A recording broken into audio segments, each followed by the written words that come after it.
Hi everyone, this is Aaron from HH Watch Reviews. Welcome back to the channel. Now, we recently had the Aliexpress summer sale, and during that sale, I purchased 3 different watches. One of them is the Addiesdive AD2030. I purchased a watch for about $50 from the Addiesdive Global Watches store, but usually this watch is priced just below $70 US before any coupons or discounts. And it's offered in 3 different dial colors. You have the blue, the white, and sandy brown. So if you're interested in this watch, I will leave a link down below in the description of this video for you to check it out. Now, I've had this watch for almost a week now, and there are 3 things that I really like about the watch, 3 that I don't like, and maybe, one improvement that they can make to this watch in the future. So let's start with what I like the most, the dial. So we have this beautiful textured dial with these wavy patterns that look like sand dunes and a desert. This effect is a lot more apparent on the brown dial. There's even this grainy texture that shimmers in direct sunlight that gives you the effect of sand. Personally, I decided to go with white dial because I thought it looked like snow. Unfortunately, the white dial is a bit more of a silver color than white, but it still looks great in person. And I think that the blue AR coating of the crystal looks better on this dial and the blue dial over, the brown sandy dial. Then you have these beautiful Dauphine hands that are the perfect length. Even the seconds hand is long and reaches the minute markings, and they're surrounded by these applied markers that have multiple facets. Everything is polished and catches the light very nicely. In my opinion, these hands definitely look a lot more premium than they should, especially at this price range. We then have the Addiesdive's logo and text at the 12 o'clock, and the text Deep Sea Hunter and Water Resistance at the opposite end. What I find very interesting is that everything on the dial that is printed is actually pressed from the underneath first and then printed on. This gives the illusion that it is applied, but it isn't. Even the minute markings are pressed before being printed on. So when you look at the dial at an angle, you see the text is just a bit raised from the dial, and it gives that illusion that, they're applied, but really they're not. And this works great with the applied markers. Looking outside of the dial, you see that this watch on my 7-inch wrist looks absolutely amazing. And we have a 37mm case diameter.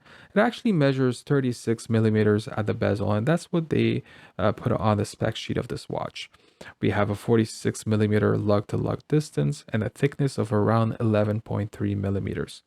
Now that thickness includes the domed mineral crystal. The case back is very slim and the watch sits close to the wrist.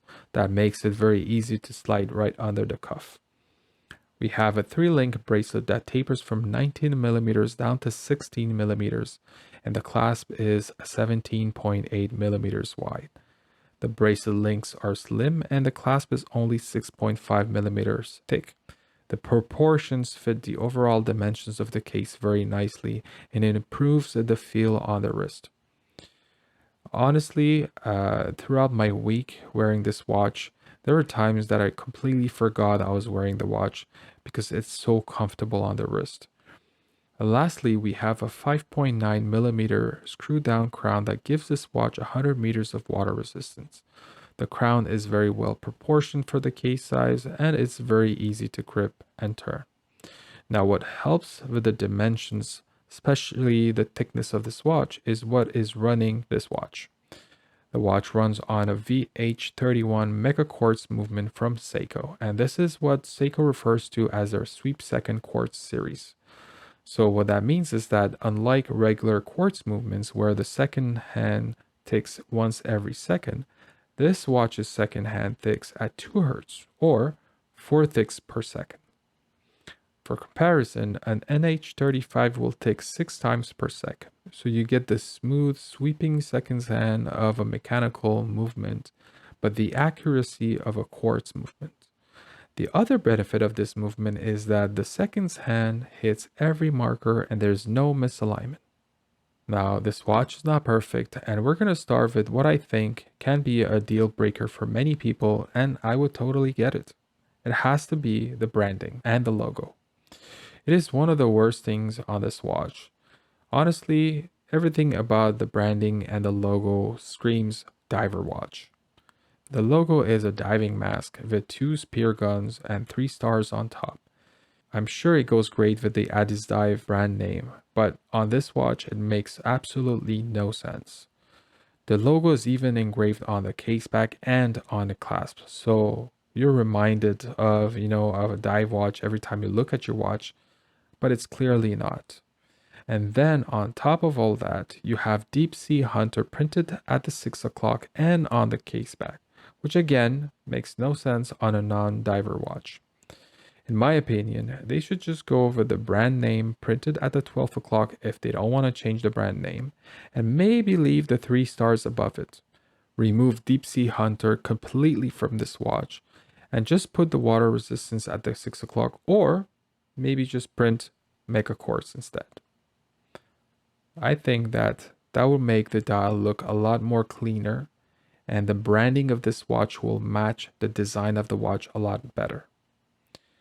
Then we have the crystal. This watch comes with a domed mineral crystal with blue AR coating. I think that Addiesdive should have gone with a sapphire crystal and charged just a bit more for this watch. You want to have a watch that you can just grab and go, a perfect daily watch, but you want to have sapphire crystal to feel that security that you know that you're not going to break your crystal. So charge just a little bit more and add sapphire crystal to this watch if you want it to be the perfect daily watch. The overall fit and finish of the bracelet is the third thing I don't like. It is a very comfortable bracelet with no sharp edges, maybe just a little bit on the clasp. But the links are held with pins. The clasp doesn't sit flush with the bracelet when locked. The links aren't attached very tightly, so there's a bit of stretch and jingly sound when you shake the watch. And the worst thing is that the lug width is 19 millimeters. They could have easily added 0.5 millimeters on each side of the lug and increased it to 20 millimeters. Now, good thing the bracelet is comfortable because I have no 19 millimeter straps. Now, this last thing is not that important for me, but I'm sure a lot of people appreciate some lume.